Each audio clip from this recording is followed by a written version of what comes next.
As promised, here's the part 2 for the 7 deadly sins as Jurassic franchise dinosaurs. I have to say it has been a bit rough finding sins for some of these dinosaurs, especially 2 of them, so my picks for this list may be a bit out there, so please have mercy.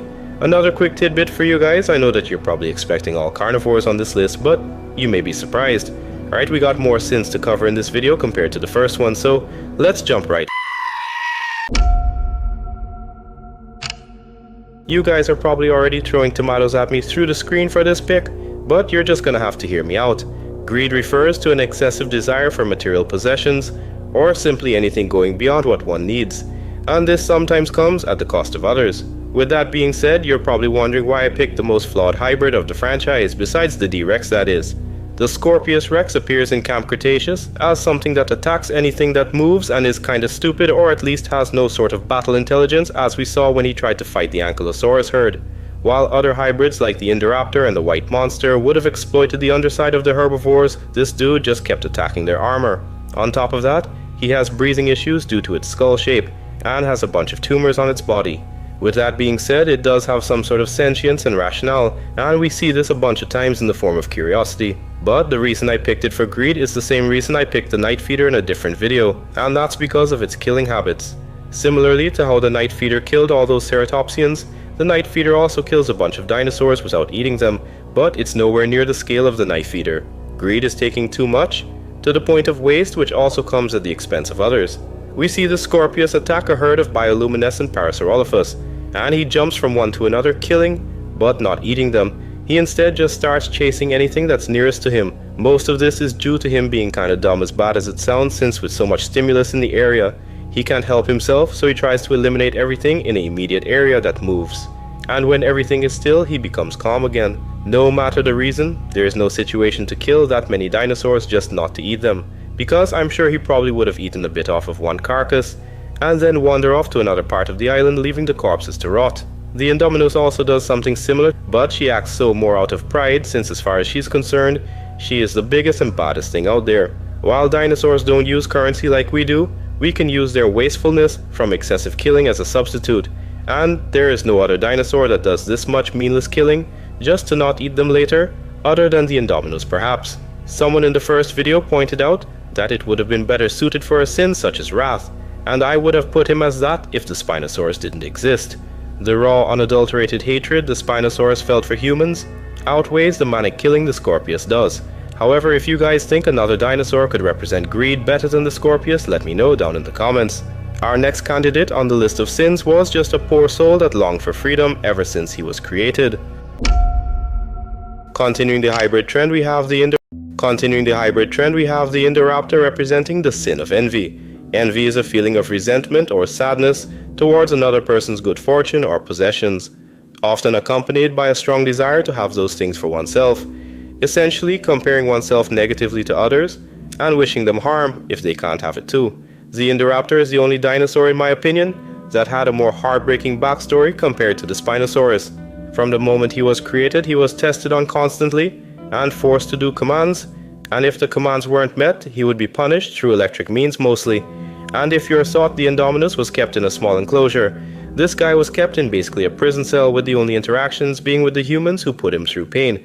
And what's worse is that he was going to be killed off, or left to die at the very least, in the end, because he was just a prototype, and the actual refined version that would have been used for war would have been made after him. So he was just the base model required to create what the scientists actually wanted. With being held in a small cell most of his life, it would make sense as to why he would want to experience the outside world. He envies the freedom his captors have, and in response he plays some sick games to pay them back for their cruelty. Like the scene where he tricked this guy into thinking he was tranked out just to bite his arm off and kill him in the end. I mean, it only makes sense. Consider if you were born into a small dark room, and these foreign beings that constantly test on you have the ability to walk around anywhere with no restraints or barriers.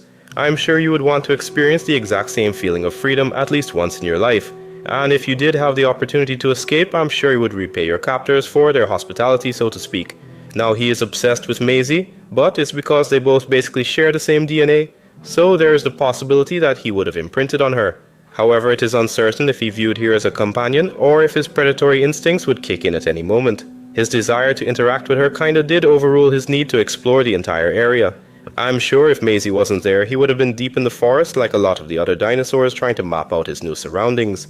But his programming was his downfall, and Owen exploited that by having Claire point the laser to him and hitting the buzzer, causing him jump towards Owen and almost down the building. But the moment he got up, he was killed by a Triceratops skull when Blue jumped him. Another note, do you know what they had to put this animal through to the point where it ignores everything around him and disregards his own safety just to get a target with a laser on it? So after who knows how many years of seeing everyone else free except him, he seized the chance to experience freedom for himself, but it was unfortunately short-lived.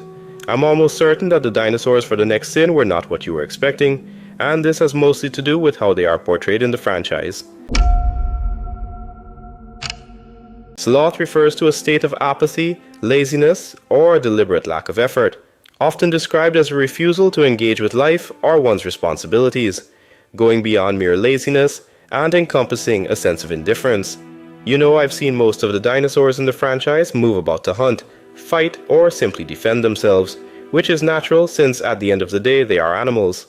But one group I have seen not do squat are the herbivores in the first Jurassic World movie.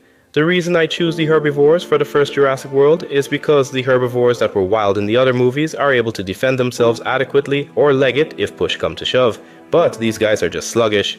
I'm more so talking about the trikes, stegosaurs and ankylosaurs. All of these herbivores in the first film has never once faced any sort of predation from a predator. They are passive and not completely aware of their surroundings compared to a typical wild herbivore. You have to remember that these guys were raised around people and are accustomed to them, so they don't care. They never once experienced a predator until this thing broke out. For example, in Camp Cretaceous Season 3, when the park is shut down, and the dinosaurs are now a mix of carnivores and herbivores in the same area with no barriers, each species has had to adapt or die. We see this with the ankylosaurs, who show group coordination and defensive tactics to fend off the Scorpius, while the ankylosaur in the first film gave kind of a half-assed swing in hopes of stopping the Indominus. Granted, the hybrid has unnaturally high durability, but still, if we compare that swing to some of the swings we see the ankylosaurs do in Camp Cretaceous, it's clear that the one in the movie was too lazy to give its all, even if it meant surviving. But based on how low its center of gravity is in the film, I'm not sure how much harder it could have swung. Regardless of the swing, they didn't show any sort of herd behavior to try to give themselves a higher chance of survival, like the ones in Camp Cretaceous, who formed a protected circle the same way musk ox do to defend themselves, and calves against Arctic wolves. While Ankylosaurus is technically a solitary animal in real life, them running away more fits dinosaurs such as the island's hadrosaurs who can leg it and get away. I'm sure off-screen some of the Triceratops were also killed by the Indominus, and just as easily as the Ankylosaurus. While it isn't technically their fault since it's the way they were raised, their laid-back behavior and unawareness to their surroundings cost them their life. Even the sauropods were not able to defend themselves. The difference in behavior to these tamed herbivores to their wild counterparts is apparent. I mean, look at the way the wild stegosaurs behave in the Lost World when they feel one of their own is in danger. The final sin on our list is one of the newest additions to the franchise, but here he is already making a name for himself. This one is probably the most out there take, but I think the Majungasaurus in Camp Cretaceous Chaos Theory is a good fit for gluttony. Aside from the fact that I couldn't find any other dinosaurs to fit the sin and was stressing over it, I think some of the Majungasaurus actions can earn it a spot for this sin. Gluttony is the sin of overeating or drinking to the point where it is just unnecessary. The first time we see this guy, he kills a dinosaur and eats it, and then right after goes back to try and find people to eat. Assuming this dinosaur is at least 300 pounds, that's a lot of food, and what's crazier is if he ate most of it that quickly. The other instance of this is when he takes down a lion. Now the average for male lions is around 420 to 480 pounds, and some males achieve the 550 mark. Right after killing the lion, this dude immediately set his sights on Yasmina.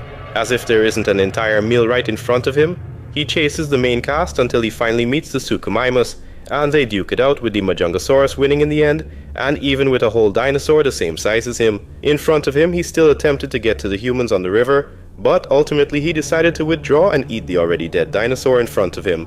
I'm not gonna lie, the other reason I picked the Majungasaurus was due to its real-life counterpart. In prehistoric Madagascar, these guys would start eating each other if push came to shove, so their appetite is shown in both fiction and reality. This is kind of a short part, but I honestly couldn't think of any other dinosaur that would just keep eating and eating like this guy. At first I was going to put the Compy, but those guys work as a team to take down larger prey so they all can eat, so it's not really gluttony. But if you guys could find a better fit for the sin, let me know in the comments below. Well folks, that's just about a wrap for the 7 Deadly Sin as Dinosaur in the Jurassic franchise. I've got more ideas in mind, so stick around. Don't forget to like and subscribe, and I'll see you in the next video.